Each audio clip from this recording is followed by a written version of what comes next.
मंच पर उपस्थित माननीय संघ चालक गण, उपस्थित सभी महानुभाव, माता भगिनी, कल हमने देखा कि किस प्रकार और किस कार्य के लिए संघ की स्थापना हुई और उसकी कार्य पद्धति कैसी है। व्यक्ति निर्माण का कार्य है।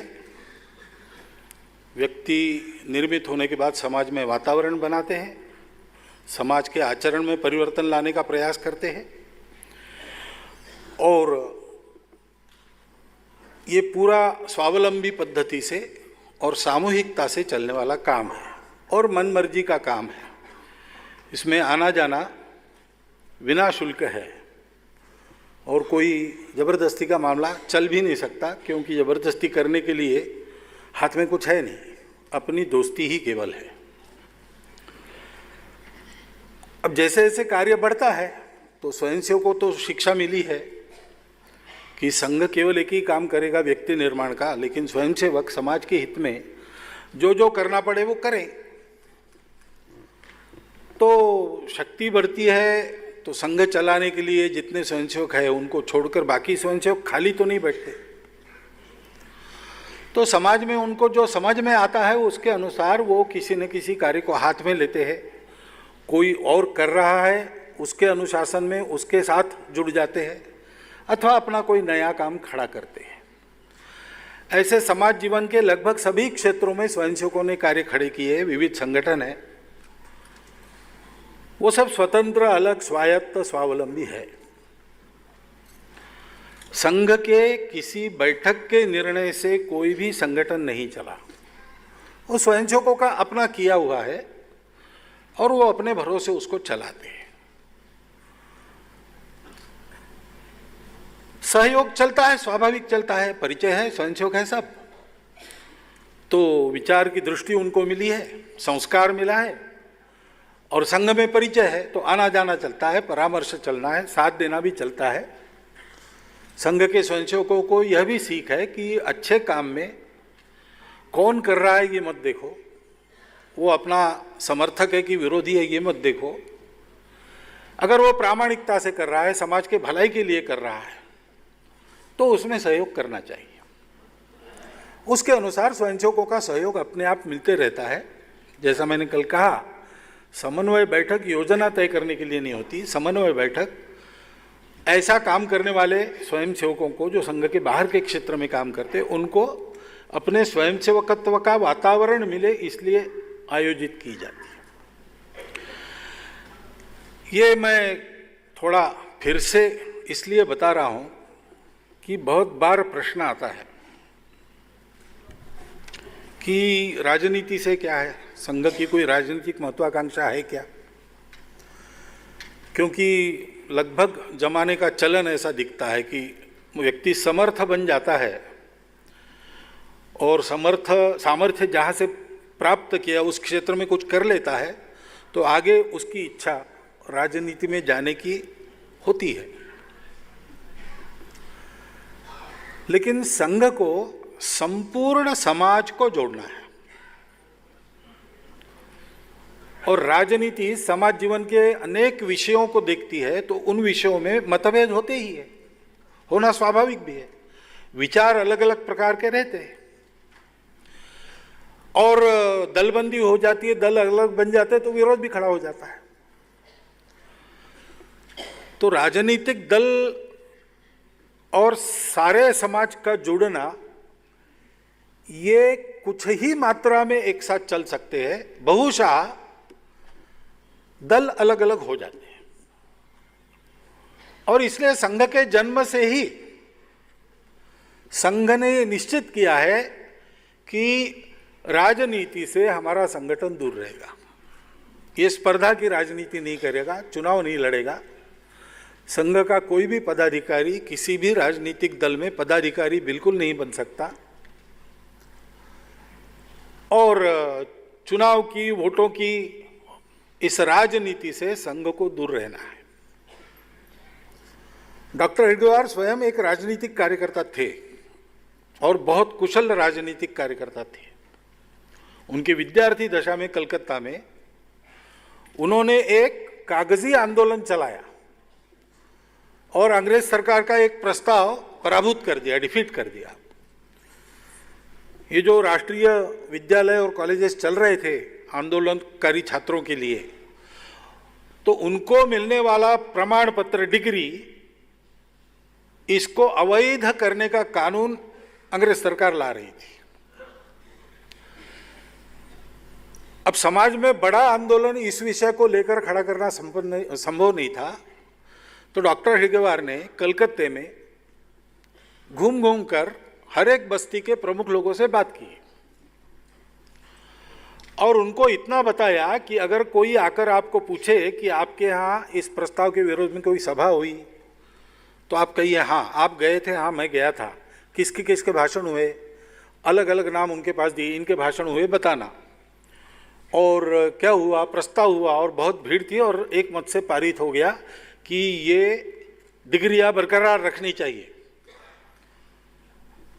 ऐसा बताया। और फिर समाचार पत्र में समाचार छपवाए कि अमुक मोहल्ले में सभा हुई, 3000 लोग थे, भाषण हुआ और प्रस्ताव आया और सरकार के खिलाफ प्रस्ताव एक मत से पारित हो गया। ऐसे समाचार प्रकाशित होने का लगातार तांता चला, तब ब्रिटिशों के कान खड़े हो गए। उन्होंने अपने लोग भेजे पूछने के लिए, तो सबको प्रमाण मिले कि ऐसी सभाएं, एक भी सभा नहीं हुई थी। लेकिन रिपोर्ट जो गई सरकार के पास कि इसके बारे में बहुत बड़ा जन असंतोष है, इसको करेंगे तो असंतोष का एक कारण, और हमने आ बैल मुझे मार के तर्ज पर बुलाया, ऐसे हो जाएगा, इसलिए उस कानून को सरकार ने लाया नहीं। ऐसे कुशल वो राजनेता थे। और विदर्भ में काम करते समय प्रमुखता से उनका नाम सबके सामने आता था, विशेषकर तरुण वर्गों में बहुत लोकप्रिय थे, स्वयं तरुण आयु के थे। लेकिन संघ का काम संपूर्ण समाज को जोड़ने का काम है, इसलिए अपने जन्म से ही संघ ने स्वयं तय किया है कि ऐसी जो दिन ब दिन की रोजमर्रा राजनीति है उसमें हम नहीं जाएंगे। हमारे मत है, संघ की विचारधारा के नाते संघ के स्वयंसेवकों के मत है, नीति के बारे में मत है। कौन राज्य करे ये तो चुनाव जनता करती है, परंतु कैसा चले राष्ट्रहित में, इस राष्ट्र नीति के बारे में हमारे मत है और हम पहले से बोलते हैं, सार्वजनिक रूप से बोलते हैं, और जितनी शक्ति है उतना उसके अनुसार हो इसका प्रयास भी करते हैं। वो प्रयास हमारा लोकतांत्रिक रीति से ही होता है। संघ को राजनीति से परहेज है, इसका मतलब वो घुसपैठियों के बारे में न बोले, ऐसा नहीं है। वो ये सब राष्ट्रीय प्रश्न है, राजनीति की उसमें भूमिका है, प्रमुख भूमिका है, परंतु प्रश्नों के सुलझने का न सुलझने का परिणाम पूरे देश पर होता है। ऐसे विषय में संघ अपना मत रखता है। जो एक दल चलता है, उस दल में स्वयंसेवक क्यों है, उस दल में बहुत सारे पदाधिकारी क्यों हैं, उस दल के आज पंत प्रधान है, राष्ट्रपति जी है, सब लोग स्वयंसेवक है। तो इसलिए, और ये जो लोग कयास लगाते हैं कि नागपुर से फोन जाता होगा और बात होती होगी, ये बिल्कुल गलत बात है। एक तो वहां काम करने वाले राजनीतिक कार्यकर्ता सब मेरी आयु के हैं, तो वह मेरे से सीनियर है, और संघ कार्य का जितना मेरा अनुभव है कदाचित उससे अधिक अनुभव उनको राजनीति का है। उनको अपनी राजनीति चलाने के लिए किसी के सलाह की आवश्यकता नहीं है। हम उसके बारे में कुछ नहीं जानते, हम सलाह दे भी नहीं सकते। परिचित है तो हालचाल पूछते हैं, उनको सलाह चाहिए तो वो पूछते हैं, अगर हम दे सकते हैं तो हम देते हैं, परंतु उनके राजनीति पर हमारा कोई प्रभाव नहीं, सरकार की नीतियों पर हमारा कोई प्रभाव नहीं है। वो हमारे स्वयंसेवक है, उनको विचार दृष्टि सब मिली है, वो भी समर्थ है अपने अपने कार्यक्षेत्र में उन विचारों को प्रत्यक्ष करने के लिए। ऐसा स्वतंत्रता, अलगता, स्वायत्तता से स्वावलंबी होकर उनका काम चलता है और चलना चाहिए, ऐसा हमारी इच्छा है। देश में, देश की व्यवस्था में पावर नाम की जो चीज है उसका जो सेंटर संविधान से तय हुआ है वही रहेगा। कोई बाहर का दूसरा केंद्र खड़ा हो, ये गलत बात हम मानते हैं, इसलिए ऐसा हम कभी करते नहीं। और इसलिए संघ का राजनीति से संबंध क्या है? क्यों उसी एक दल में ज्यादा स्वयंसेवक है? अब ये तो हमारा प्रश्न नहीं है, बाकी दलों में जाने की उनको इच्छा क्यों नहीं होती, ये उनको विचार करना है। हम किसी स्वयंसेवक को किसी एक विशिष्ट राजनीतिक दल का काम करने के लिए नहीं कहते। राष्ट्र के लिए एक विचार को लेकर, एक नीति का स्वप्न लेकर काम करने वालों के पीछे खड़े हो जाओ, ऐसा कहते हैं। वो नीति किसी की भी हो सकती है, ये जरूरी नहीं कि वो एक दल की दूसरे दल की नहीं है नीति, ऐसा नहीं, ऐसा होता भी है। राष्ट्रहित की सोचकर स्वयंसेवक नागरिक के नाते उनका जितना कर्तव्य उतना करते हैं। संघ के कार्य में दायित्वधारी कार्यकर्ता राजनीति में बिल्कुल पड़ते नहीं। स्वयंसेवक स्वतंत्र है, वो कर भी सकता है, उसका मन करे तो नहीं भी कर सकता है। अपने विवेक से स्वयंसेवक चलते हैं रोजमर्रा के जीवन में। ऐसा अपना जो काम चलता है, संघ का प्रभाव बढ़ता है, तो उसके परिणाम वहां भी दिखते हैं, सब क्षेत्रों में दिखते हैं, वहां भी दिखते हैं। हम वो प्रभाव उत्पन्न करने के लिए काम नहीं कर रहे, वो होता है, हम क्या करें। तो इस प्रकार और ये संघ का और राजनीति का संबंध चला है। राष्ट्रनीति के बारे में हम बोलते हैं, और अगर हमारी शक्ति है, हम जिसको उचित मानते उसको करवाने की, तो उसको हम लगाते जरूर है, और ये हम छुपे छुपे नहीं करते, ये डंके की चोट पर करते हैं। क्योंकि व्यक्ति निर्माण ये हमारा मुख्य काम है, वही हम करते हैं। लेकिन जो निर्मित व्यक्ति है वो निठल्ले तो बैठे नहीं रहेंगे, वो नागरिक है देश के, सब लोगों के जैसा उनका भी देश के जीवन के समस्त अंगों में अपना सहभाग रहना अपेक्षित है, वो रहता है। उसमें किसी दल का स्वार्थ नहीं, किसी विचारधारा के प्रभाव की बात नहीं, केवल भारत हित की, राष्ट्र हित की बात रहती है। किसी के प्रति बैर नहीं है और किसी के प्रति अधिक दोस्ती नहीं है। यह संघ का स्वभाव है। कल और भी एक उल्लेख आया था, ये जो स्वतंत्र, अलग, स्वायत्त, स्वावलंबी मामला है, महिलाओं का विचार करते समय भी हमारा विचार ऐसा है। हमारे देश में प्राचीन समय से महिलाओं के बारे में जो विचार है, तो उनको अत्यंत बड़ा स्थान दिया है। शक्ति स्वरूपा, जगदम्बा का रूप उनको हम मानते हैं। एक तरफ विचार में ऐसा है, और दूसरी तरफ व्यवहार में देखा तो उनकी हालत बहुत खराब है। अब ये तो ठीक है कि उनको भगवान बना के मंदिर में बिठाकर पूजने की भी जरूरत नहीं, और उनको एकदम दासता की कड़ी में ढकेलने की भी जरूरत नहीं। वो महिला समाज का एक हिस्सा होने के नाते समाज जीवन के सब प्रयासों में बराबरी की हिस्सेदार है, बराबरी की जिम्मेवार है, और उस तरह ही उनके साथ व्यवहार होना चाहिए। लेकिन ये इस ढंग से नहीं होना चाहिए कि बेचारे महिला समाज का हम उद्धार करेंगे। जो देखते हैं हम, नित्य अनुभव भी आप लोगों को आता होगा कि कई मामलों में महिलाएं पुरुषों से ज्यादा समर्थ है। जो काम पुरुष करते हैं उससे उसी काम को अधिक अच्छा वो कर सकती है। ये कई क्षेत्रों में आज सिद्ध हो रहा है। उनको सशक्त करने की जरूरत है, उनको वो स्वतंत्रता देने की जरूरत है, और ऐसे काम करने के लिए उनको प्रबुद्ध बनाने की जरूरत है।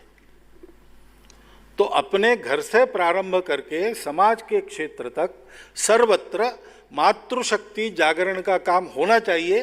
संघ की इच्छा है, संघ के स्वयंसेवक और संघ के साथ जुड़े हुए परिवारों की महिलाएं, स्वयंसेवक जो अनेक संगठन चलाते हैं उसमें बराबरी से सहभागी महिलाएं मिलकर ये काम करती है।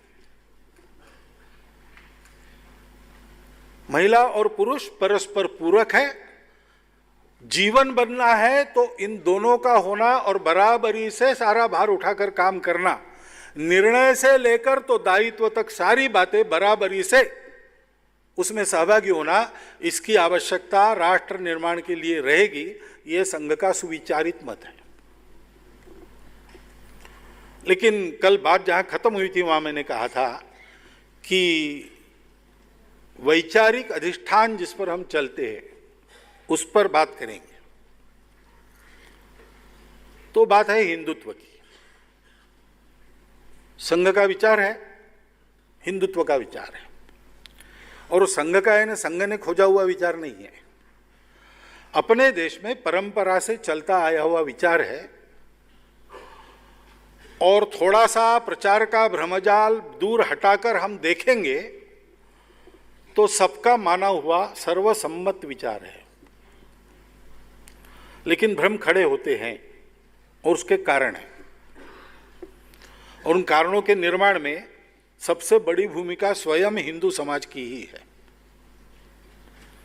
जैसा कल मैंने कहा था, हिंदुत्व उस मूल्य समुच्चय का नाम है। विविधता में एकता, समन्वय, त्याग, संयम, कृतज्ञता, इसका आधार जो सत्य है उसका अन्वेषण हमारे यहां किया गया। दुनिया सुख की खोज बाहर कर रही थी, बाहर करते करते थक जाती थी। ऐसे समय में हमारे यहां हमारे पूर्वजों में किसी को बुद्धि हुई कि जरा अंदर भी देखे, और फिर जड़ जगत के विज्ञान निष्ठ अध्ययन के साथ साथ अंतर जगत के आध्यात्मिक अध्ययन का भी प्रारंभ हुआ, और उसमें से अस्तित्व की एकता का सत्य केवल तर्क से नहीं, प्रत्यक्ष अनुभूति से हमारे पूर्वजों को प्राप्त हुआ। उसकी प्रत्यक्ष अनुभूति रखने वाले महान पुरुषों की परंपरा तब से आज तक अपने देश में पूर्णतः विद्यमान है। तर्क की बात नहीं, थियरी की बात नहीं। जो कह सकते हैं, स्वामी विवेकानंद जी ने रामकृष्ण परमहंस को जब पूछा कि क्या ईश्वर को आपने देखा है, उन्होंने बहुत लोगों को पूछा था, तो गोल मटोल बातें होती थी, क्योंकि तर्क से तो बहुत लोग बता सकते, मैं भी बता सकता हूं, आप भी बता सकते, लेकिन तर्क की वहां चलती नहीं। वास्तव में क्या है? देवेंद्रनाथ ठाकुर को, रविन्द्रनाथ जी के पिताजी को उन्होंने पूछा, तब वो उत्तर नहीं दे सके। उन्होंने कहा कि तुम्हारे आंखों में बड़ा तेज है। उसने कहा, विवेकानंद जी ने कहा, वो मुझे नहीं चाहिए, मेरे प्रश्न का उत्तर दो, भगवान को आपने देखा है क्या?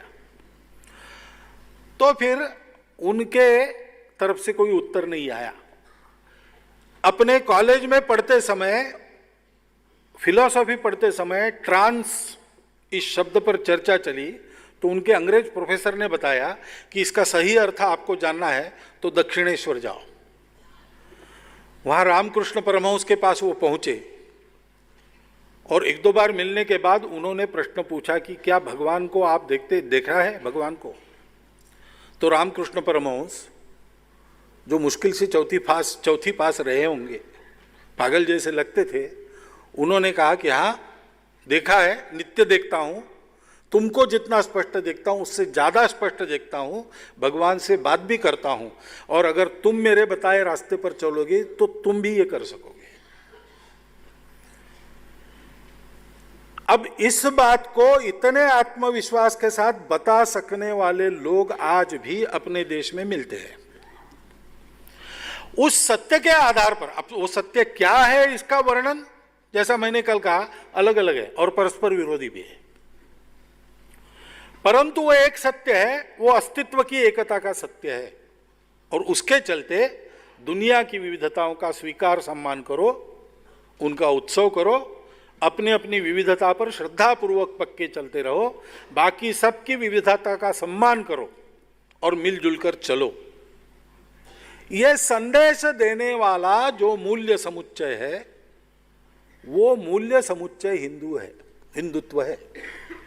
ये नाम तो बाहर से मिला, ये बात सही है, क्योंकि आप प्राचीन ग्रंथों में जाओगे तो ये शब्द आपको कहीं मिलेगा ही नहीं भारत में। आज भी बहुत से विद्वान संत भी हिंदू नहीं कहते, सनातन कहते हैं, धर्म कहते हैं, अन्य संप्रदायों में धम्म कहते हैं। हिंदू नाम बाद में आया, किसी परिस्थिति विशेष के कारण आया। आचार्य महावीर प्रसाद द्विवेदी ने एक लेख लिखा, 29 के दशक की बात है, उन्होंने उसमें मैंने पढ़ा, अब क्या सही गलत है देखिए, उनकी उपपत्ति ये है कि जरतुश्त जब फारस पहुंचे, पर्शिया यानी आज का ईरान, तो वहाँ के समाज ने उनको गुरु के नाते स्वीकार किया और गुरु का परिचय पूछा, तो उन्होंने कहा परिचय क्या बताऊं, हम तो सब मानवों की एकता में विश्वास करने वाले लोग हैं, लेकिन आपको नाम गांव नाम जानना है तो मैं इतना बताता हूँ कि हमारे पूर्वज सिंधु के उधर से आए थे। तो फारस की भाषा में स का ह होता है, उसने अपने गुरु को हिंदू गुरु बना दिया। वहां से व्यापार इस्राएल के साथ होता था, तो यहूदियों के पास ये शब्द पहले पहुंचा, वहां से समुद्री मार्ग से अपने पश्चिम किनारे पर व्यापारियों को पता चला और धीरे धीरे व्यापारियों के जानकारी के अनुसार वो हमारे देश के बौद्धिक जगत में पहुंचा। तो शायद 9वीं सदी से वो हमारे ग्रंथों में आने लगा, उसके पहले नहीं था। लोक भाषा में तब भी नहीं आया था। लोक भाषा में तो बाहर के आक्रमकों ने, जिनको अपनी विचारधारा का प्रभाव चाहिए था, उन्होंने जब इस देश की इतने प्रकार की विचारधाराओं को सबको एक करके पीटना शुरू किया, तो हमारे शायद लोगों ने विचार किया होगा कि ये कहाँ से हुआ, हम तो अलग अलग, हम इनके जैसा ही निर्गुण निराकार मानते हैं, लेकिन ये हमको भी पीटते हैं। तो फिर उनको ये उत्तर मिला कि आप सब लोग हिंदू हो, इसलिए आपको हम बदल रहे हैं। तो वो लोक भाषा में आया। लोक भाषा का शब्द संत पहले उठाते हैं, तो संतों की वाणी में पहली बार, उसके बाद गुरु नानक देव ने जैसे कहा, तुर्कस्तान खसमाना किया, हिंदुस्तान डराया, काया कपड़ टुक टुक होसी, हिंदुस्तान समालसी बोला। हिंदू शब्द तब से लोगों में प्रचलित है, लेकिन अब वो चिपक गया है तो क्या करेंगे। जैसे मेरा आपका नाम है, वो तो हमारी परमिशन लेके नहीं रखा गया है, लेकिन वो चिपक गया है, दूसरे नाम को हम प्रतिसाद नहीं देंगे। और इसलिए ये जब अस्तित्व की एकता, परस्पर सहयोग, सबका साथ चलना, क्योंकि इसका एक ऑफशूट ये भी आता है कि व्यक्ति का समाज के हित से विरोध नहीं है। समाजवाद में व्यक्ति को दबाने की जरूरत नहीं, और व्यक्ति के उन्नति के कारण समाज में शोषण करने की जरूरत नहीं। व्यक्ति और समाज परस्पर विकास में साथ चल सकते हैं, और सारा मानव समाज विकास और पर्यावरणवाद में कोई विरोध नहीं है, वो साथ चल सकता है। विकास भी हो सकता है, पर्यावरण भी ठीक, क्योंकि सृष्टि और समाज का भी झगड़ा नहीं, सारा विश्व एक ही अस्तित्व होने के कारण सब लोग साथ चल सकते हैं, साथ सबकी उन्नति हो सकती है, और सब लोग श्रेयस को, सत्य को प्राप्त कर सकते हैं। यह भी उसका एक ऑफशूट आता है। तो ये सारा जो विचार है, ये अगर हम बताने लगते हैं तो लोग कहते हैं कि ये हिंदू विचार को बोल रहे हैं। उसके लिए पर्यायी शब्द भी जो बनते हैं वो इसी शब्द से निकले हैं। मैंने ऐसा सुना है, मुझे प्रत्यक्ष मालूम नहीं, लेकिन हज यात्रा पर जाने वाले भारत के मुसलमानों का भी वहां पंजीयन जो होता है, उसमें उनको माना जाता है कि ये हिंदवी मुसलमान है। और इंटेलेक्चुअल सर्कल्स में जो चर्चा चलती है, उसमें इस प्रकार के विचारों को इंडिक थॉट कहते हैं। वो इंडिक भी इसी का शब्द है। बहुत दूर क्यों, जब हम भारतीय कहते हैं तो वो केवल भारत नाम के भूगोल का नाम नहीं रहता, क्योंकि भारत का भूगोल तो बदलता रहा है, कम ज्यादा होते रहा है। तो भारत एक स्वभाव का नाम है। ये सारे शब्द समानार्थी शब्द है, लेकिन इसके आशय को स्पष्ट रूप से बनाने वाला एक शब्द है हिंदू। इसलिए संघ हिंदू इस शब्द को आग्रह पूर्वक लेकर चलता है, लेकिन इसका मतलब ये नहीं है कि जो भारत शब्द का उपयोग करते हैं, जो इंडिक शब्द का उपयोग करते हैं, जो आर्य शब्द का उपयोग करते हैं, उनसे हमारा कोई झगड़ा है या विरोध है। हम जानते हैं कि उनको कहना वही है। हमारे लिए ये शब्द आग्रह का शब्द है, उनके लिए वो होगा, बहुत अच्छी बात है। इसको लेकर झगड़ा होने की कोई बात नहीं, क्योंकि आशय की बात तो एक ही है, विविधता में एकता। इस मूल्य समुच्चय के आधार पर एक धर्म बनता है, एक संकल्पना बनती है कि जीवन में कैसे चलना चाहिए, किस दिशा में चलना चाहिए। अब धर्म शब्द को लेकर भी बड़ा कंफ्यूजन है, क्योंकि ये केवल भारतीय भाषाओं में शब्द मिलता है, भारत के बाहर ये शब्द नहीं मिलता।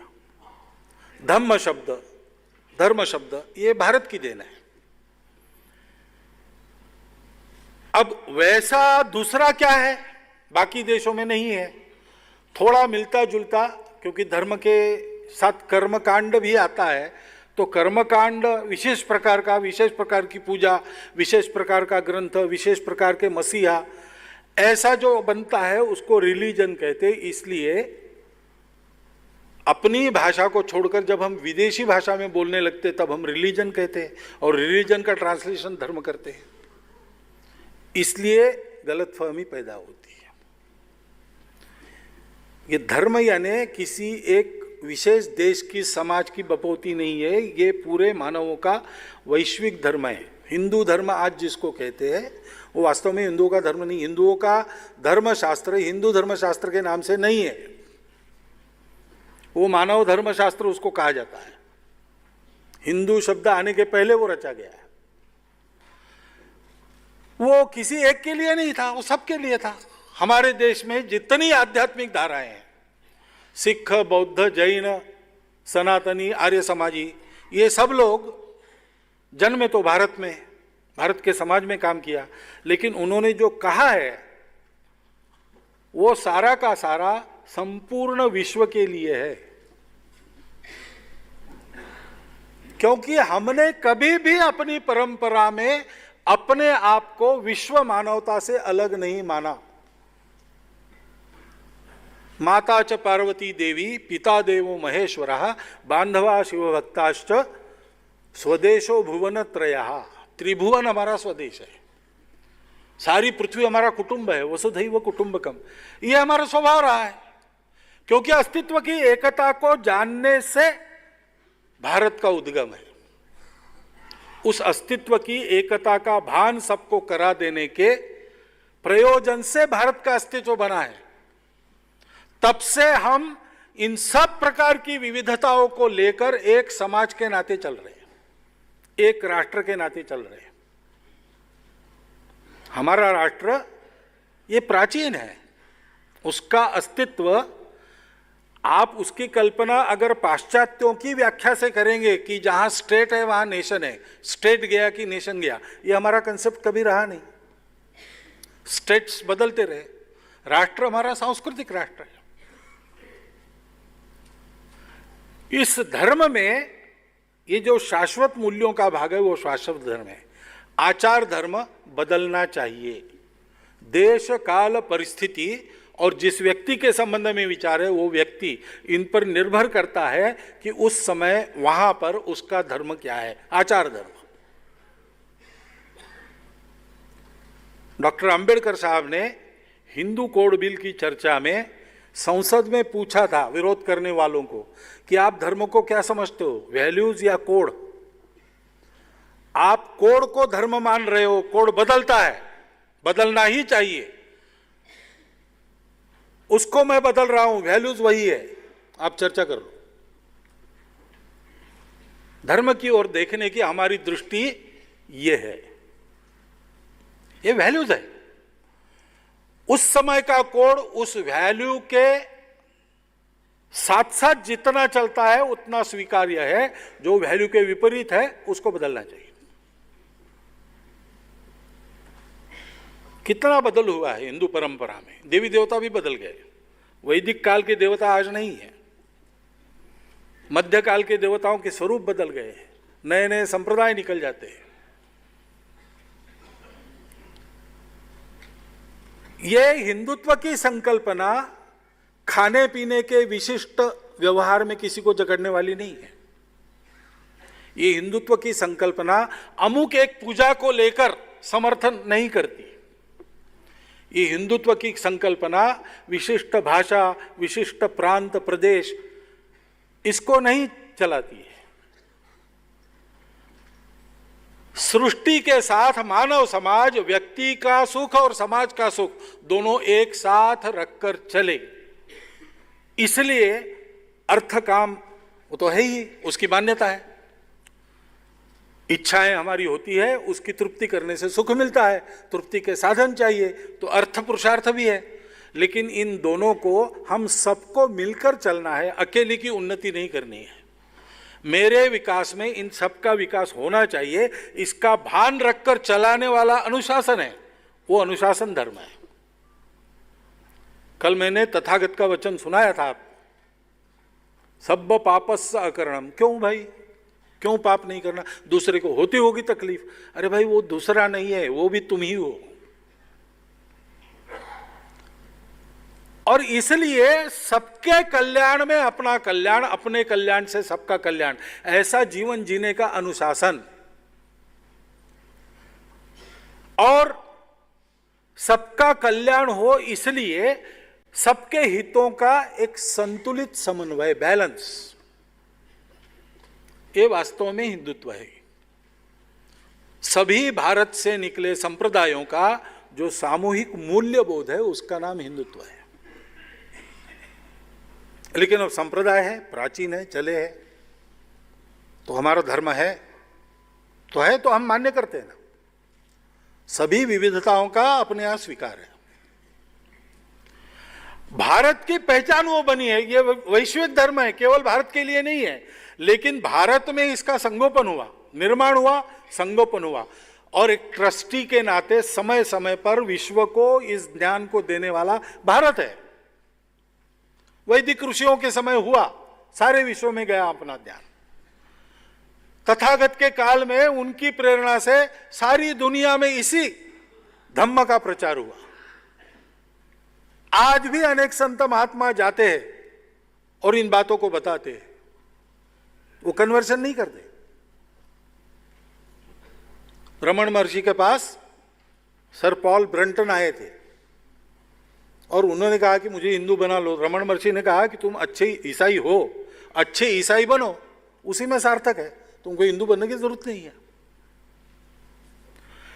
क्योंकि इन सब विविधताओं को, सब दर्शनों को, सब तत्वज्ञान को हम मानते हैं कि वो सब सत्य है, सही है। जो तो मत तो पथ। रामकृष्ण परमहंस जैसे संत ने इन सब उपासनाओं का प्रत्यक्ष आचरण करके उनके अंतिम उपलब्धि तक जाकर देख लिया और बाद में बताया, ये हिंदुत्व है। ये सब विविधताएं रहेंगी, विशेषताएं रहेंगी, उसका स्वीकार होगा, सम्मान होगा,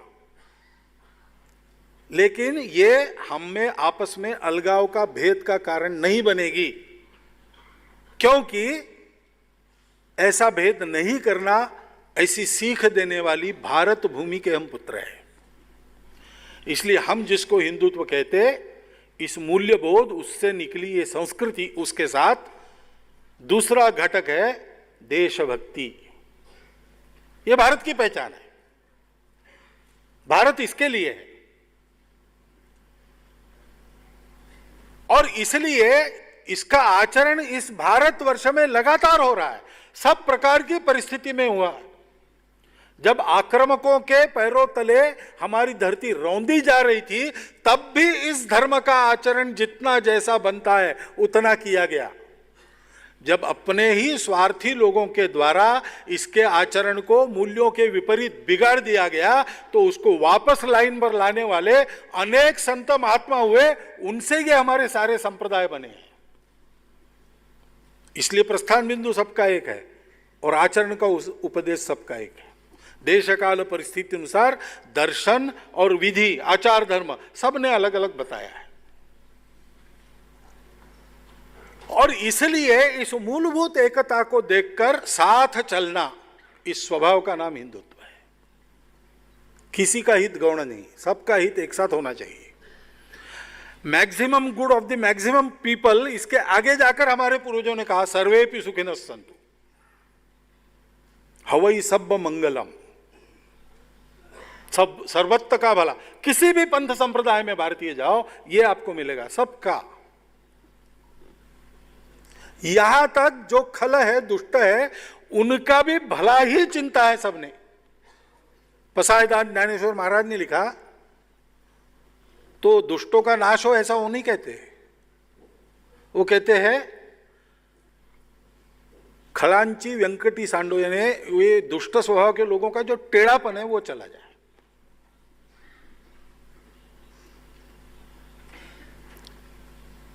हमारे यहां उद्घोष चलता है सनातन परंपरा में भी, धर्म की जय हो, धर्मी की जय हो, अधर्मी का विनाश हो, ऐसा नहीं कहते, धर्म की जय हो, अधर्म का विनाश हो, प्राणियों में सद्भावना हो।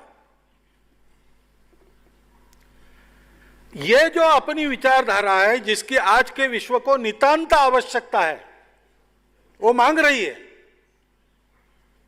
उस विचारधारा को अपने आचरण में चरितार्थ करने वाला समाज भारत में खड़ा करना है, और वही हम सबको जोड़ता है। कोई एक भाषा हमको जोड़ती है क्या? नहीं। कोई एक देवी देवता हमको जोड़ते हैं क्या? नहीं। खान पान रीति रिवाज का एक तरीका हमारा समान नहीं है। हमारे प्रांत है, हमारी भाषा है, हमारी जातियां उपजातियां सब है, लेकिन ये सब होने के बावजूद भी हम सब भारत माता के पुत्र, उस वैश्विक मानव संस्कृति के अनुयायी है। ऐसा हम चले, ऐसा हम चले। जहां जहां विश्व में गए हैं, हमने कोई लड़ाई नहीं की, हमने किसी का राज्य नहीं जीता, हमने किसी के संपत्ति को लूटा नहीं। जहां गए वहां ज्ञान दिया, सभ्यता दी। अन्य देशों के लोग आकर प्रभावशाली अपने देश में बनते हैं और बाद में जाते हैं वापस, उनकी जो स्मृति आ रही थी वो अच्छी नहीं रहती किसी देश में। अन्य देश के लोग आए, उन्होंने हम पर राज किया, चले गए। अन्य देश के लोग आए, उन्होंने हमको प्रभावित किया, चले गए। इसको अच्छा नहीं बताते। लेकिन एकमात्र भारत है जिसके दुनिया के जिन जिन देशों में वास्तव हुआ है उसकी स्मृतियों को आनंद से आदर पूर्वक वहां के लोग बताते हैं। आज भी उसके अवशेष चला रहे। कहीं पर मूर्तियां मिलती है, कहीं पर शिल्प खड़े करते हैं नए सिरे से। महाभारत के, रामायण की कथाएं चलती है, रामलीलाएं चलती है, आनंद के साथ चलती है। पूजा पद्धति बदल गई, न वहां पर शैव रहे न वहां पर बौद्ध रहे, आज मुसलमान है, लेकिन वो कहते हैं हमने अपने पूर्वज नहीं बदले। ये मधुर स्मृतियां एकमात्र चमत्कार भारत का ही क्यों है? इसलिए है कि भारत इस संतुलन को, अनुशासन को, विश्व कल्याण की भावना से सबको अपना मानकर ले गया है। यह चित्र हमारे यहां खड़ा करना है। और इसलिए जिस हमारे सुजल सुफल मलय शीतल मातृभूमि ने हमको कभी आक्रमण की चिंता में प्राचीन समय में रखा नहीं, चारों ओर से हम प्रोटेक्टेड थे, आज के जैसे जाने आने के साधन नहीं थे, तो हम सुरक्षित थे, समृद्धि थी, तो हमने कभी लड़ाई करना सीखा ही नहीं। जो आएगा उसको बसा लिया, तुम भी रहो। भाषाएं हमारी भी पहले से अनेक है, देवी देवता हमारे पहले से अनेक है, उससे कुछ नहीं बिगड़ता। मानवता के धर्म को लेकर चलो। और इसलिए डॉक्टर अंबेडकर साहब ने ये कहा है कि स्वातंत्र्य और समता और बंधुता ये आदर्श मैंने फ्रांसीसी राज्य क्रांति से नहीं लिए, इसी मिट्टी में उपजे तथागत बुद्ध के विचारों से मैंने ये प्रेरणा पाई है। क्योंकि स्वतंत्रता आई तो समता का लोप होता है, और समता लाने गए तो स्वातंत्र्य को संकुचित करना पड़ता है। एक साथ दोनों लाना है तो बंधुभाव की आवश्यकता है, और वो बंधुभाव ही धर्म है। बंधुभाव का आधार क्या है? हमारे पूर्वज समान है, हमारी सांस्कृतिक विरासत सबकी साझी है, और हमारी मातृभूमि एक है। इसलिए मैं कहता हूं, उसका विरोध भी होता है कभी कभी, लेकिन मेरे हृदय की भावना यह है कि भारतवर्ष में जो है वो सब हमारी भाषा में, वो अपने आप को कहे ना कहे, उनको स्वतंत्रता है, और दूसरा कुछ कहते हैं, हमको उसमें कोई गिला शिकवा नहीं।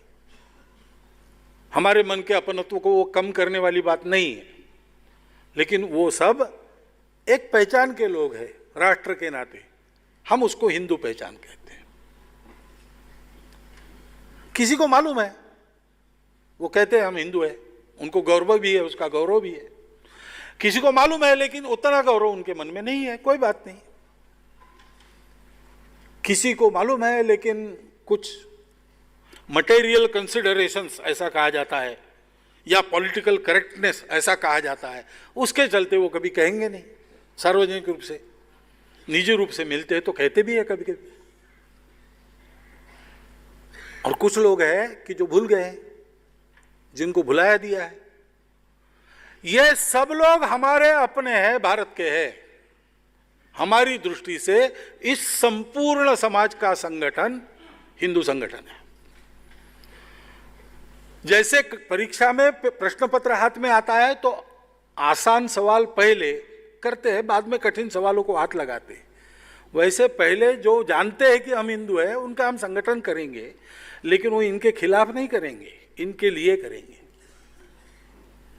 एक अच्छा जीवन खड़ा करके उस जीवन में ये सब लोग भी बराबरी से सहभागी हो, ऐसा हम प्रयास करेंगे। क्योंकि हमारा कोई शत्रु नहीं है, न दुनिया में है न देश में है। हमारी शत्रुता करने वाले लोग होंगे, उनसे अपने को बचाते हुए भी हमारी आकांक्षा उनको समाप्त करने की नहीं, उनको साथ लेने की है, जोड़ने की है। ये वास्तव में हिंदुत्व है। आज जो हिंदू के नाते प्रचलित हम देखते हैं वो सब कुछ धर्म नहीं है, क्योंकि इस भावना का लोप महाभारत काल से धीरे धीरे होता आया।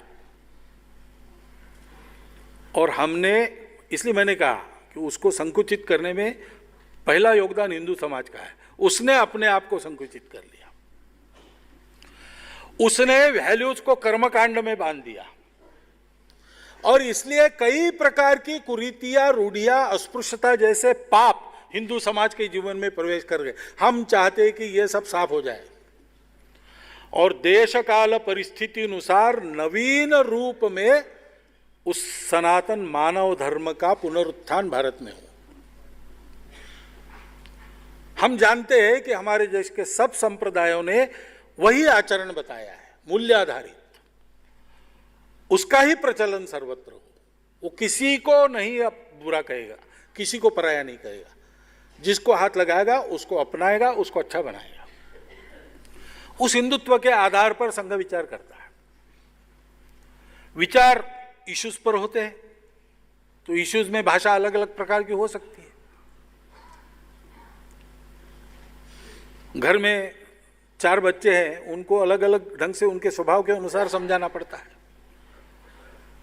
लेकिन इस बाहर की बात पर मत जाइए। हमारी इच्छा ये है, हमारे हिंदुत्व की ये संकल्पना है, अपने देश में अपने देश की चिंता करने वाले सब प्रामाणिक निस्वार्थ बुद्धि के लोगों ने अपने देश के बारे में जो संकल्पना की उसी को लेकर हम चल रहे हैं। हमको नया विचार कुछ करना नहीं है।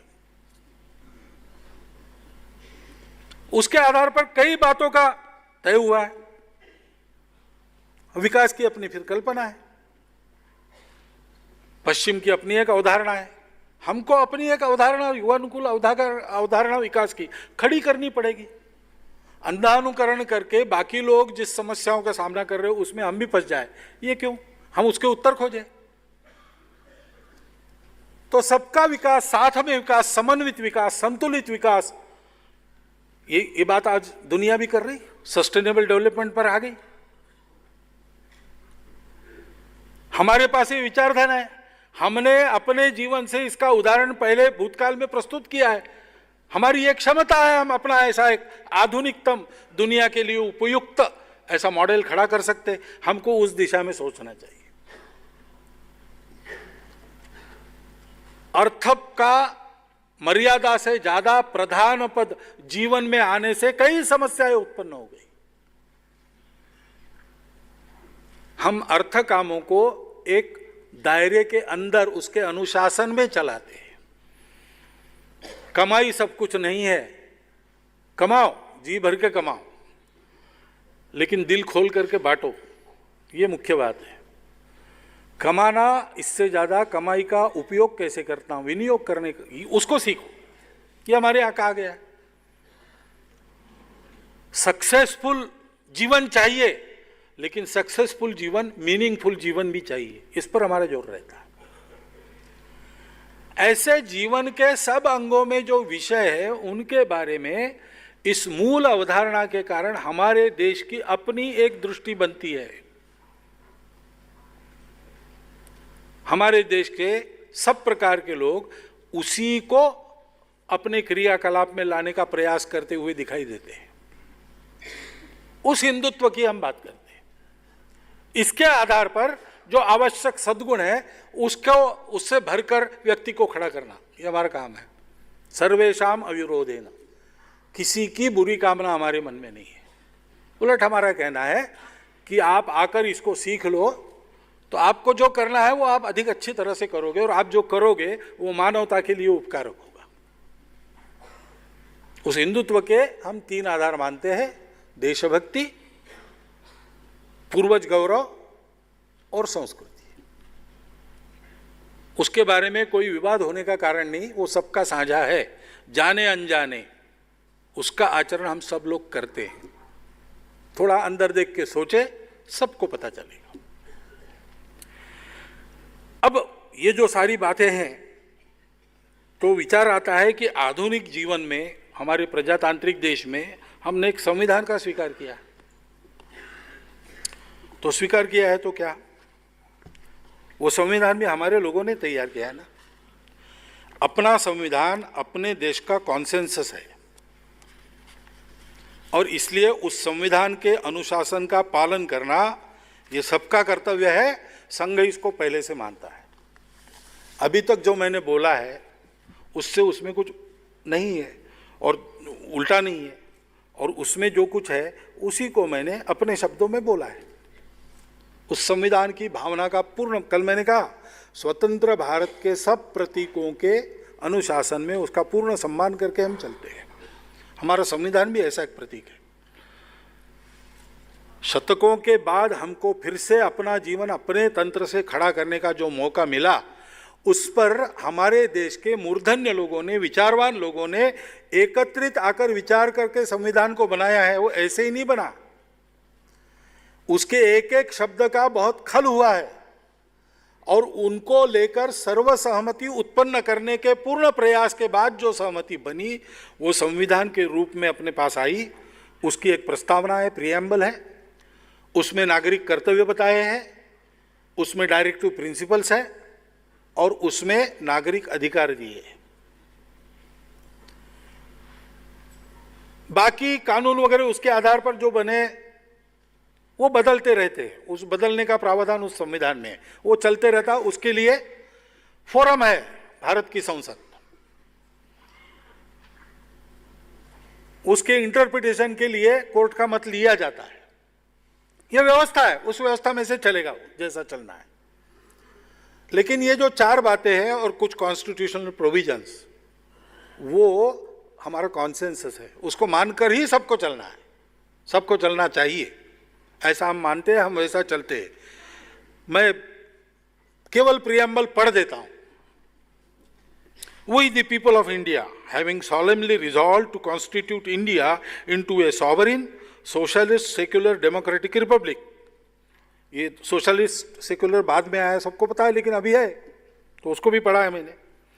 And to secure to all its citizens justice, social, economic and political, liberty of thought, expression, belief, faith and worship, equality of status and of opportunity.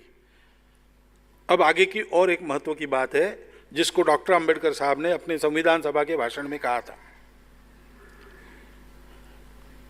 and to promote among them all fraternity, assuring the dignity of the individual and the unity and integrity of the nation. संविधान सभा में उन्होंने कहा था कि हमारे आपस की लड़ाई के कारण विदेशी जीते और हमको गुलाम बनाया। मैं भाव बता रहा हूं, शब्द उनके हैं, आप पढ़ सकते हैं। हमने बंधुभाव, अभी भी हम संसद में बैठे परस्पर विरोधी कैंप में, एक दूसरे के विरोधी बनकर, ये तो तंत्र की मजबूरी है। लेकिन इन सब के बावजूद हम सब एक है, ऐसा बंधुभाव उत्पन्न हमने नहीं किया, तो फिर कौन से दिन देखने पड़ेंगे बता नहीं सकते। उनके शब्द आप पढ़ लीजिए। संघ का काम इस बंधुभाव के लिए है, और इस बंधुभाव के लिए एक ही आधार है, विविधता में एकता। वो विचार देने वाली हमारी चलती आई हुई विचारधारा है, उसको दुनिया हिंदुत्व कहती है। इसलिए हम कहते हैं कि हमारा हिंदू राष्ट्र है। हिंदू राष्ट्र है इसका मतलब इसमें मुसलमान नहीं चाहिए, ऐसा बिल्कुल नहीं होता। जिस दिन ये कहा जाएगा कि हाँ मुसलमान नहीं चाहिए, उस दिन वो हिंदुत्व नहीं रहेगा। वो तो विश्व कुटुंब की बात करता है। जिस दिन हम कहेंगे कि केवल वेद चलेंगे, बौद्ध मत नहीं चलेगा, वो वेदों को नहीं मानता, वो हिंदुत्व नहीं रहेगा। क्योंकि सत्य की सतत खोज हमारे देश में चली है, और उसके क्रम में अनेक दर्शन उत्पन्न हुए, उन सब की मान्यता है वो सब सत्य है, ऐसी सबकी श्रद्धा है, होनी चाहिए। इस हिंदुत्व को लेकर हम चलते हैं, क्योंकि इस बंधुभाव को वैचारिक आधार देने वाला वही एकमात्र विचार है। वो सर्वेशाम अविरोधी विचार है, वो कभी प्रतिक्रिया में नहीं आता। उसको धारण करके वास्तव में ऐसा चलने की योग्यता हमारी होनी चाहिए। हमने बीच के काल में उसको खो दिया, इसलिए बहुत सारी बातें हुई। नहीं तो हम भी 1881 का सेंसस हुआ तब तक हमारे देश के सामान्य लोग भी ये जानते थे। सर सैयद अहमद खां का जो लाहौर का भाषण है, उनका सत्कार हुआ, वो बैरिस्टर बनकर आए, उसकी चर्चा चली है। वो बैरिस्टर बनकर आए, लाहौर के आर्य समाज ने उनका सत्कार किया, आर्य प्रतिनिधि सभा ने। और उनका परिचय देते समय परिचयकर्ता ने कहा कि हिंदुओं में बहुत बैरिस्टर बने हैं, लेकिन ये मुसलमानों में पहले, इसलिए हम इनका अभिनंदन कर रहे हैं। तो सैयद अहमद अली खान ने अपने भाषण में जो उत्तर दिया, उसके प्रारंभ में उन्होंने कहा कि मुझे बड़ा दुख हुआ कि आपने हमको अपने में नहीं शुमार किया। क्या हम भारत माता के पुत्र नहीं है? अरे इतिहास में हमारी बदल गई पूजा की पद्धति, और क्या बदला है? ये जो बात है, ये हम 1881 तक जानते थे, धीरे धीरे इसको हमने खो दिया अपने जहन से। उसको वापस लाना पड़ेगा। हाँ, उसको आप हम जैसा कहते वैसा हिंदू मत कहो, चलेगा, आप उसको भारतीय कहो, हम आपके कहने का सम्मान करते हैं। हम जिस संस्कार को निर्माण करना चाहते हैं, इसलिए हमको वो एकमात्र उपयुक्त शब्द रहता है, लगता है, इसलिए हम उसको लेकर चल रहे हैं। और उसके नुकसान भी होते तो हम सहन करके चल रहे हैं, क्योंकि हमारा ही विश्वास है कि इस शब्द के रहने से भारत का यह स्वभाव कभी भी लुप्त नहीं होगा। सबको लेके भारत के लोग आगे बढ़ेंगे। ये संघ की विचारधारा है। और इसलिए संविधान के सम्मान का प्रश्न ही नहीं उठता। हम संविधान के अनुशासन से हम सब लोग बंधे हैं। मैं कहता हूं कि अपने वैश्विक धर्म का, भारत के धर्म का आज का आचार धर्म संविधान में उल्लेखित है, उससे हम सब लोग बंधे हैं। और वो संविधान इतना उदार है कि उसकी अपनी चर्चा हो, ऐसे भी प्रावधान उसमें वो होती रहती है, उसके लिए व्यवस्थाएं भी निर्माण है। इसलिए प्रश्न नहीं उठता। संविधान को मानकर ही संघ चलता है। संविधान कानून का पूर्ण सम्मान रखता है। संविधान कानून के खिलाफ हमने कुछ किया है, ऐसा एक भी उदाहरण नहीं है। ये बात पक्की है। अब हमारा ये कहना है, हमारा ये अहंकार भी नहीं है कि अकेला भारत देश का उद्धार करेगा। ये अहंकार किसी ने भी रखना नहीं चाहिए, क्योंकि देश उठता है वो किसी एक व्यक्ति के, एक संगठन के, संस्था के, एक सरकार के जरिए नहीं उठता है। देश का संपूर्ण समाज अपने देश के लिए जीने मरने का उद्यम करता है, गुणवान होकर, संगठित होकर, भेदों और स्वार्थों को भूलकर। तब देश का भाग्य बदलता है। दुनिया में जो देश आज तक बड़े हुए हैं, आधुनिक काल में भी आप सबका इतिहास देख लीजिए, सतत कम से कम 100 वर्ष ऐसे प्रयास हुए। उसके बाद गर्त से उठकर वो देश विश्व का एक सिरमौर देश बन गया। चाहे वो इंग्लैंड हो, चाहे वो अमेरिका हो, चाहे वो फ्रांस हो, चाहे वो क्यूबा हो, चाहे वो जापान हो, चाहे वो चाइना हो, इन सब के इतिहास है लिखे जा चुके हैं, मैंने स्वयं पढ़े हैं। उसके निष्कर्षों के आधार पर मैं बता रहा हूं। एक ही उदाहरण मैं दूंगा। जापान के बारे में पुस्तक लिखी गई, द इनक्रेडिबल जापानीज। जापान उस समय देश के बाजारों का, दुनिया के बाजारों का राजा था। तो उसका अध्ययन दो समाजशास्त्री, दो अर्थशास्त्री, चारों ने मिलकर किया और पुस्तक लिखी। पुस्तक पढ़ने लायक है। उसके अंतिम पृष्ठ पर उन्होंने 9 निष्कर्ष दिए। उन 9 निष्कर्षों में पहले 5 का संबंध अर्थशास्त्र से नहीं है। वो कहते हैं कि जापान के लोग अनुशासित है, इसलिए इतने प्रगत हुए। दूसरी बात वो कहते हैं कि जापान के लोग जब अपने हित का विचार करते तो अकेले के हित का विचार नहीं करते, कम से कम अपने गांव की भलाई सोचकर अपना हित उसका प्लानिंग करते। तीसरा उन्होंने कहा कि जापान के लोग अपने देश के लिए किसी भी प्रकार का साहस करने के लिए सदा तैयार रहते। चौथा उन्होंने लिखा कि जापान के लोग अपने देश के लिए किसी भी प्रकार का त्याग करने के लिए तैयार रहते। और पांचवा उन्होंने लिखा कि जापान के लोग अपने देश का हर काम उत्कृष्ट हो, इसकी पूरी चिंता करते हैं। हमको यही संस्कार भरने हैं, इसी काम को करना है। और इसलिए हम मानते हैं कि संपूर्ण समाज को संगठित होना चाहिए। हम मानते हैं कि प्रामाणिकता से, निस्वार्थ बुद्धि से अपने अपने जगह पर छोटे बड़े दायरे में देश हित में काम करने वाले सबका योगदान है। संपूर्ण समाज ऐसे भाव से अनुप्राणित होगा तब देश का भाग्य बदलेगा। नहीं तो कुछ दिन अच्छा चलेगा, बाद में फिर से गिरावट आएगी। ये हमने बार बार अनुभव किया है, स्वतंत्रता के पहले भी, स्वतंत्रता के बाद में भी। स्वतंत्रता के बाद में भी बहुत ऐसे कालखंड आए जिसमें एकदम आशाएं पल्लवित हुई, सब लोग उत्साह में आ गए और बाद में फिर से पहले से ज्यादा अंधेरे में चले गए। कारण उस आशा को निर्माण करने वाले लोग नहीं थे, कारण अपने सामान्य समाज का स्तर, उसकी गुणवत्ता, उसका संकल्प ये थे। प्रामाणिक भावना से जो कोई देश हित में उद्यम करता है उसका उद्यम पूर्ण हो, सफल हो, ऐसा समाज उत्पन्न करना यह आवश्यक है।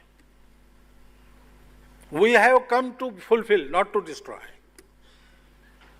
सब सज्जन जो है, सदहितैषी लोग हैं, उन सब के सब उद्यम सफल होते रहे पूर्णता, इसकी व्यवस्था समाज की करना है।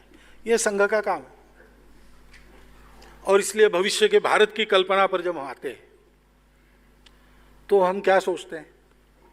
बहुत ज्यादा सोचने की आवश्यकता नहीं पड़ती, क्योंकि प्रत्येक भारतीय व्यक्ति अगर किसी आदर्श स्थिति की कामना करता है तो एक ही प्रकार की कामना करता है। हमको कैसा देश चाहिए? हमको सामर्थ्य संपन्न देश चाहिए। उस सामर्थ्य का उपयोग हमको दूसरों को दबाने के लिए नहीं करना है, लेकिन जिसका सामर्थ्य नहीं है उसकी अच्छी बातें भी दुनिया सुनती नहीं है, वास्तविकता है।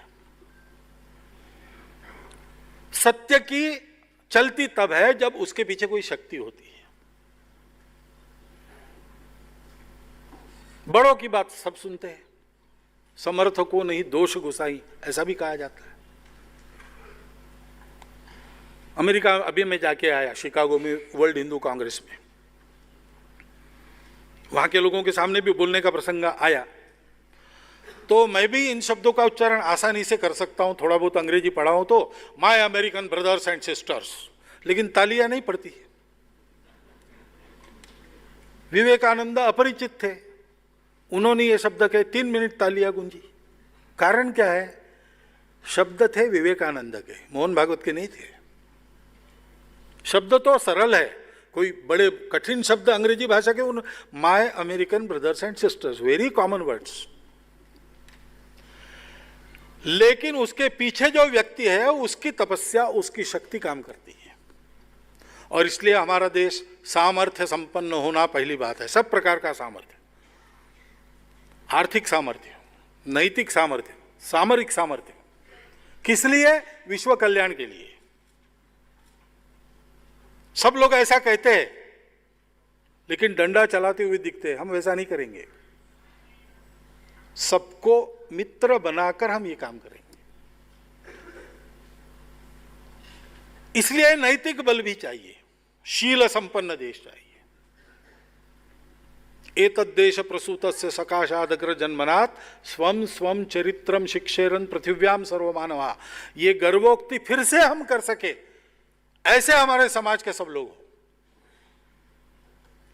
इसलिए ज्ञान संपन्न देश चाहिए, सामर्थ्य संपन्न, शील संपन्न, ज्ञान संपन्न, और संगठित होना पड़ेगा। विविधताओं का एक सुंदर हार पुष्पों का गूंथकर उससे अपने देश को सजाना पड़ेगा। सबको एक आना पड़ेगा। हो सकता है, असंभव नहीं है। कितने भी कड़े विवाद हो, बैठकर हल निकाला जा सकता है, बशर्ते भारत का हित सबके मन में हो, अपने पूर्वजों का गौरव सबके मन में हो, और इस संस्कृति के बारे में श्रद्धा मन में हो। वो जोड़ने वाली बात है, उसको हम हिंदुत्व कहते हैं। उसके प्रति श्रद्धा रखकर बात होती है तो सारे प्रश्नों का हल निकलता है। हम एक होकर खड़े हो सकते, होना आवश्यक है, सुसंगठित। और दुनिया को उपदेश करने जाएंगे तो देश का जीवन सर्वांग सुंदर होना चाहिए। इसलिए समता युक्त, शोषण मुक्त और विश्व के लिए सद्भावना मन में लेकर चलने वाला। अगर ऐसी स्थिति में हमारा विजन डॉक्यूमेंट बना तो विजन डॉक्यूमेंट अपने साम्राज्य के विस्तार का नहीं बनेगा, विजन डॉक्यूमेंट अपने आर्थिक विस्तार का नहीं बनेगा। विजन डॉक्यूमेंट दुनिया के ऐसे जो पिछड़े गए हैं देश, पिछड़ गए हैं समाज, उनको बराबरी में लाने का विजन डॉक्यूमेंट होगा। बिना किसी की हानि किए सबको कल्याण पथ चलाने वाला हमारा विजन डॉक्यूमेंट होगा। ऐसा देश हमको चाहिए। भारत त्रस्त मानवता को नया संजीवन प्रदान करके सर्व समन्वय साधने वाले, संतुलन के और सर्व समन्वय साधने के लिए जो अनुशासन चाहिए, उस अनुशासन के मार्ग पर चलाएगा। और चलाएगा यानी डंडे से नहीं चलाएगा, स्वयं के उदाहरण से उनके मन में अपने प्रति एक सम्मान उत्पन्न करके वैसे चलाएगा। सबके प्रति मन में अतीव कल्याण की भावना लेकर चलाएगा। ऐसा देश चाहिए। अब ये मेरे अपने विचार है क्या? आज तो मैं बोल रहा हूं, लेकिन ये अपने देश का सनातन विचार है। अपने देश के विजन के बारे में जब जब किसी ने बोला, यही बोला है। प्रसिद्ध कविता है रविन्द्रनाथ की, चित्त जथा भय शून्य, उन्नतो जेथा शीर। उसका अनुवाद भी हुआ है, लेकिन एक्यूरेट अनुवाद, नियरली एक्यूरेट अंग्रेजी मुझे लगा, इसलिए मैं वो अनुवाद पढ़ता हूँ। गीतांजलि में कविता है, नैवेद्य नाम का संग्रह उसका अंश है। अब उसमें एक सुधार किया है, लेकिन उस कविता में अंत में रविन्द्रनाथ जी ने कहा है कि हे परम पिता, अपने कठोर हाथ से एक आघात हमारे देश पर करो और उसको ऐसी दुनिया में जागृत करो।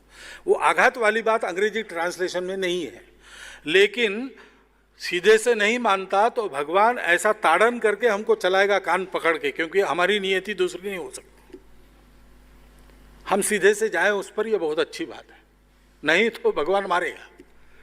ये अंग्रेजी ट्रांसलेशन में नहीं है। अंग्रेजी ट्रांसलेशन कहता है, where the mind is without fear and the head is held high, where knowledge is free, where the world has not been broken up into fragments by narrow domestic wars, where words come out from the depth of truth, where tireless striving stretches its arms towards perfection, where the clear stream of reason has not lost its way into the dreary desert sand of dead habit, where the mind is led forward by thee into ever-widening thought and action, into that heaven of freedom, my father, let my country awake. Rabindranath उधर बंगाल में थे। स्वातंत्र्यवीर सावरकर ने यही कहा, जो जो उत्तम उदात्त उन्नत महन मधुर ऐसा स्वतंत्रता भगवती तुम्हारे साथ अवतरित हो हमारे देश में। स्वतंत्रता देवी की उनकी प्रसिद्ध आरती मराठी में, उसमें यही कहा गया है।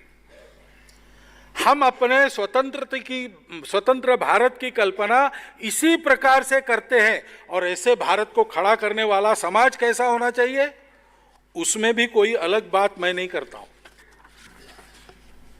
अपने समाज के किन दोषों का निपटारा होना चाहिए, इसके बारे में महात्मा जी ने 7 सामाजिक पापों की बात की है।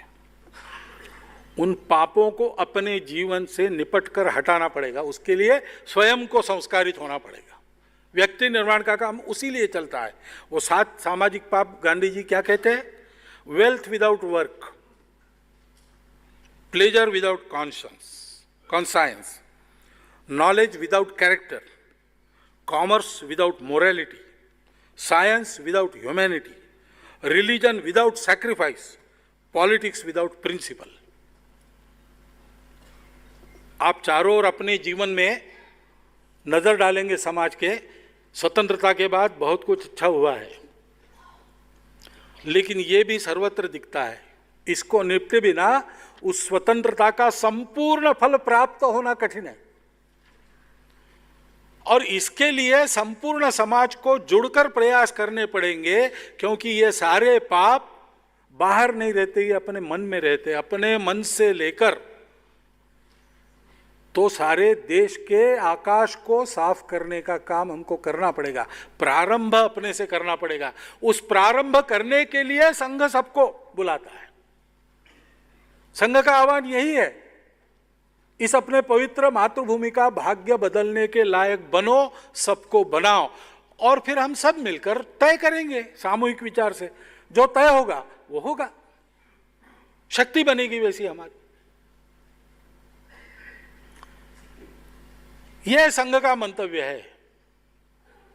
वैसे समझने भी बड़ा कठिन जाता है एकदम। आज की दुनिया में कोई अच्छा काम कोई करने गया तो लोग पहले पूछते ही क्यों कर रहा है, ऐसी शंकित अवस्था समाज मन में है। इसलिए भी कठिन जाता है। जानबूझकर अंधकार भ्रम उत्पन्न करने वाले लोग भी काम करते हैं, उनका भी भला हो, उनके बारे में हमारी भावना बुरी नहीं है, उनका टेढ़ापन चले जाए, इतनी प्रार्थना है ज्ञानेश्वर महाराज के शब्दों में। लेकिन ऐसा होने के कारण इसको समझना पड़ता है।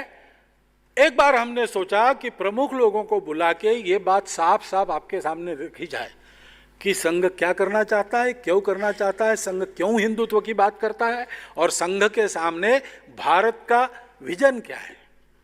वो चारों बातें मैंने आपके सामने रखी है। मैं चाहता हूं कि ये सारा सुनकर आपके मन में कुछ स्पष्टता करने के लिए या कुछ और समझने के लिए कोई जिज्ञासाएं आई हो, आप प्रश्न पेटी में डाल दीजिए।